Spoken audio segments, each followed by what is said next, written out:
కైకలూరు అనే ఊర్లో నేను బస్సు కోసం అని రోడ్డు మీద నుంచొని ఉన్నాను. అక్కడ నుంచి కలిదిండి అనే ఊరు వెళ్ళాలి. బస్సు వచ్చి ఆగింది. బస్ దగ్గరికి వెళ్ళాను ఎక్కుదామని. చాలా రష్ గా ఉంది, కొంతమందిని తోసేశారు. బస్సు వెళ్ళిపోయింది. అయితే అక్కడికి వచ్చి అక్కడ కరెంటు స్తంభం ఉంటే దానికి ఆనుకొని నుంచొని ప్రార్థనలో కొనుక్కుంటున్నాను. కనీసం నువ్వు బస్సు కూడా ఎక్కించకపోతే ఇంకేంటి నువ్వు?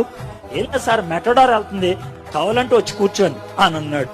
డ్రైవర్ పక్కన సీట్, సింగిల్ సీట్, అది మనకిచ్చారు. కలిదిండి వచ్చిందా అన్నా. లేదు సార్, ఇంకా దూరం ఉన్నది. మరి ఎందుకు ఆపారన్నాడు. సార్ ఏదో ట్రాఫిక్ ఆగిపోయింది సార్ అన్నాడు. చాలా మంది గుమ్ముగూడారు. ఏంటాను ముందుకెళ్ళి చూస్తే పక్కన పంట కాలం ఉంది. ఆ పంట కాలంలోకి ఒక బస్సు జారి పడిపోయినట్లు తెలుస్తుంది. చూసా, అది నేను ఎక్కాలనుకున్న బస్సు. దేవుడు నన్ను ఎక్కనివ్వలేదు. ఆ రోజు 12 మంది చచ్చిపోయారు.